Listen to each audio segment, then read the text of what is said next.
Well, how y'all doing? Today I'm taking a look at some CJRBs. These are both Centros models, which are pretty cool. This was the one that I got first. It's in a carbon fiber laminate over G10. As it has a decent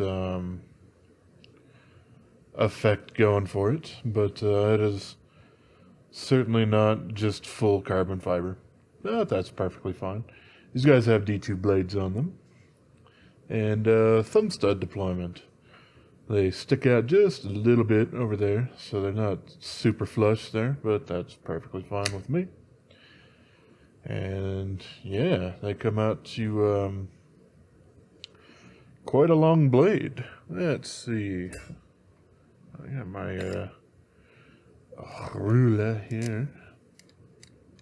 So, there we go. I usually like to measure from right where,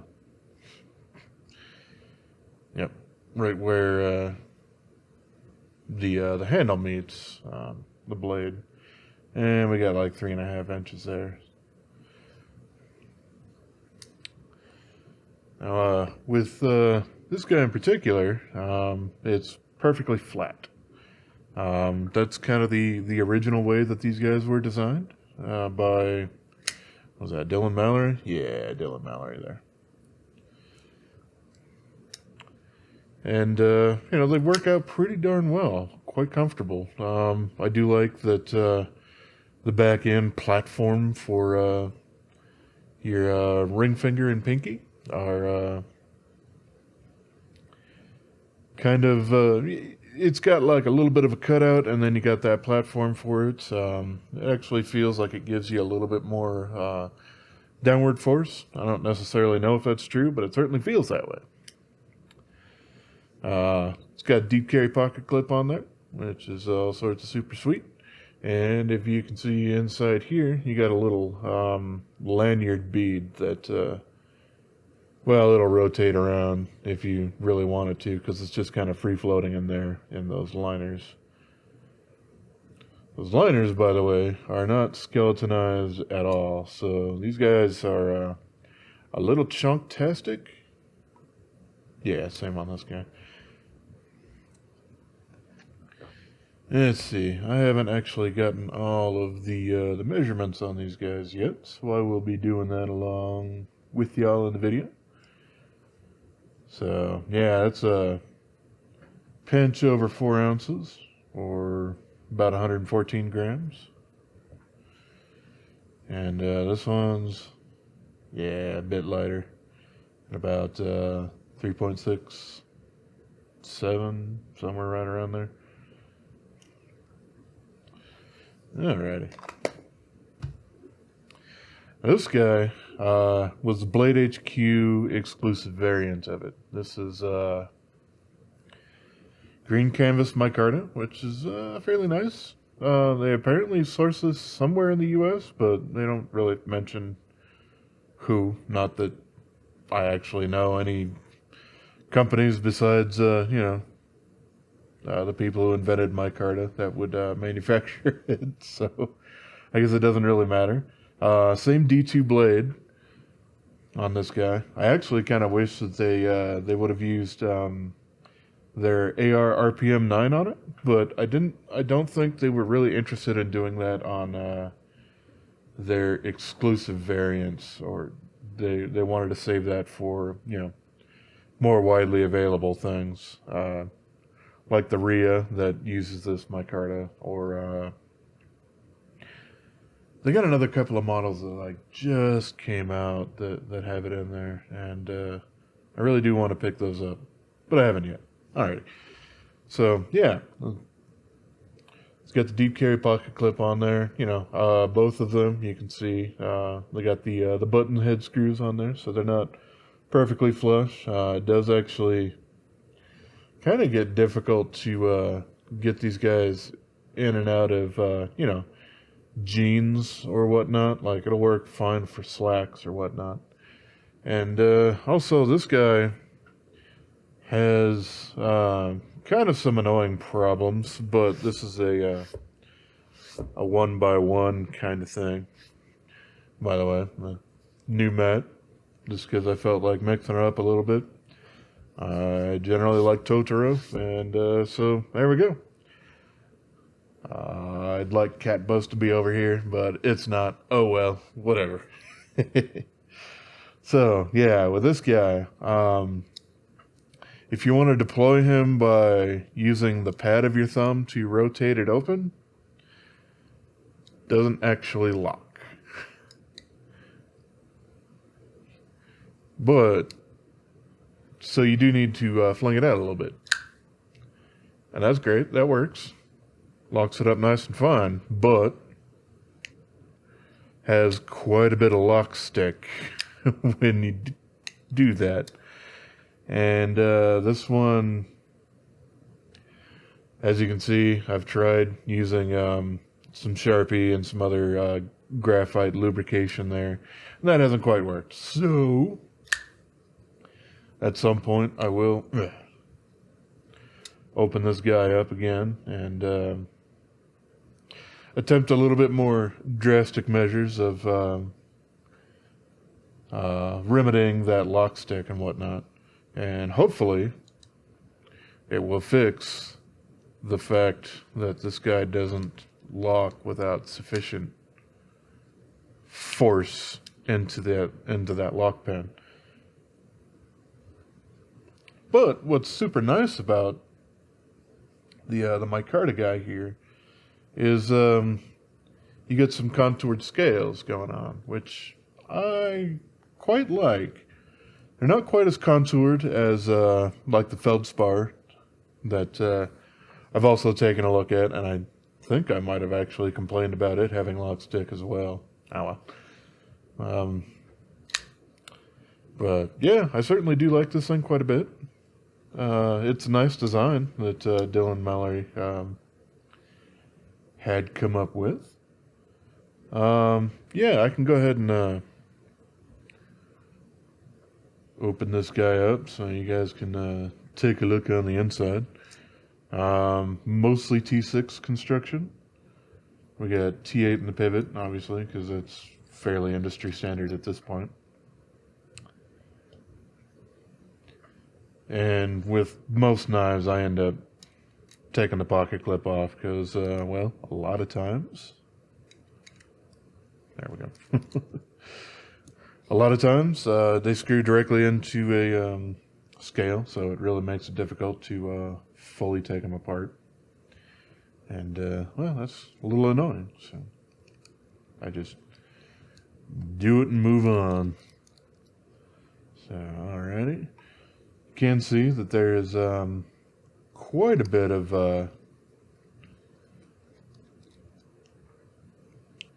Loctite on the screws for basically everything on here, which, you know, that's perfectly fine as far as I'm concerned. When it's temporary like this, if it's permanent, which things haven't been that way for a bit, but yeah, Spyderco used to do some stuff like that when they weren't super into people taking their knives apart for any particular reason. But yeah, you can see on the inside we got, well, there goes the pivot, but we got ceramic bearings and nylon cages, as well as a ceramic detent ball. And here's that little lanyard pivot I was talking about there. Just kind of free spinning. It doesn't really screw in on either side, but, you know, it's obviously next to the two barrel spacers that do. So, there you go. And, yeah, for this guy and most other knives, the bearings fit directly into the blade rather than, you know, into the liners. However, you can see that the liners do have at least a little bit of a track going on that they run on, which is, you know, it's kind of nice. I know some other companies will do that with their hardened steel inserts if they're doing it on titanium liners or scales or whatnot. But to actually see something there with the steel, then it's kind of nice. And obviously that will wear in a little bit more and more and more and more and more over time, because ceramic is harder than steel, so eventually it'll happen. But yeah, it's quite nice. The the thumb studs on these guys are really, really nice for deployment. It's just at that right perfect point to have a blade that flies out. It doesn't super fly out quite as quickly as the Rhea, but the Rhea is very much a smaller knife that you really wouldn't expect this one to do that with. These guys aren't drop shutty. They're, the standard wiggle shut that, most knives with bearings end up being. If you don't want, a lot of blade play. And don't mind the fact that this blade looks all sorts of super messed up. Yes, that's my fault. Yes, I will admit it. And I'm not really sorry, because I can easily fix something like that. But, it is what it is. Sometimes you screw something up. Doesn't really affect the knife. It's still nice and sharp. And their D2 works out pretty darn well. I haven't done a cut test on these guys, but I did on the Kicker, which is another one of their knives using D2. And, spoiler alert, it works like D2. So, nice steel. I've got a full pivot, D shape there. So you could potentially throw it either way if you'd like. Obviously, only one side is keyed, which I don't really necessarily mind either way.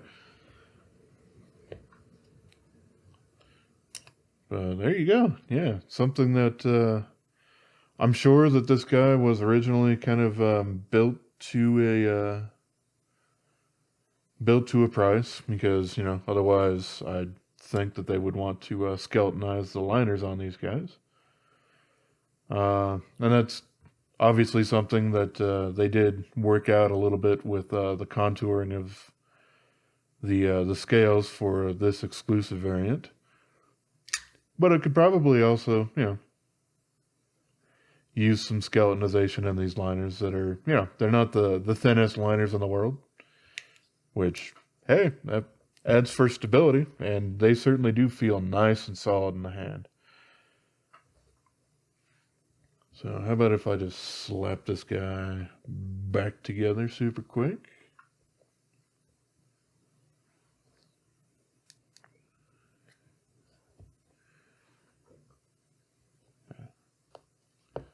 Blade stop was on the other side. This, I don't know why, but the little lanyard hole thing reminds me of a Lego head of any of those kind of guys.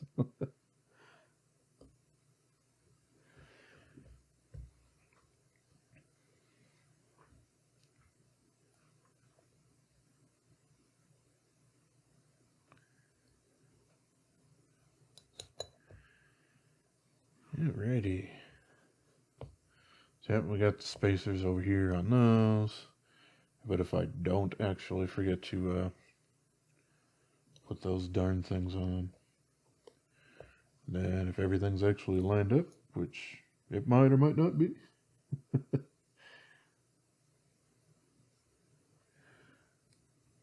and the back spacers will actually get into place. There we go.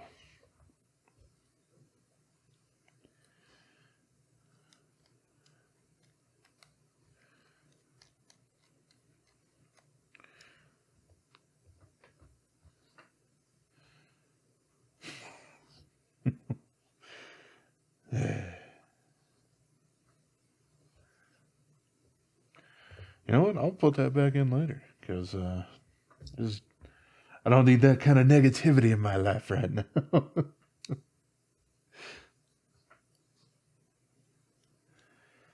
But yeah, something that's pretty interesting about this guy, the one in my hands, not the contoured one there, is that even though these are fairly blocky handles that they're just straight, and that certainly helps with the carbon fiber effect that they're going for. Um, it's still quite comfortable. And that does make a lot of sense. For one, they didn't actually shadow box the liners on this, which, thank you. I really appreciate that because otherwise you feel like, when you got your thumb on the top of the blade, it feels like you're just dealing with these little tiny liners instead of the whole knife. So I appreciate the feel of not having shadow boxes, but yeah, maybe that's just me. I don't know. I can put the pocket clip back on later. Something nice, it is actually reversible. So, hey, you don't actually see that as often as you probably should these days. But yeah, something I did want to mention, because I got it at the same time, is another knife. This one was not a Dylan Mallery design, but certainly looks like it was probably inspired by and or whatever. And that's the Briar here. When I was purchasing these guys, I kind of thought, well, hey, this is a flipper variant of this, but it is a little bit different. For one, obviously, the blade's shorter. I think it's about the same length. Let's find out, shall we? Yeah, just a smidge longer. And it will be a little bit thinner because it doesn't need that room for the thumb stud there. But yeah, the flipper works on it quite well, but it is quite the protrusion there. But yeah, I do like CJRB's kind of stonewash finish that they put on their blades. That is quite nice. It's got that same pocket clip, same lanyard bead hole sort of thing.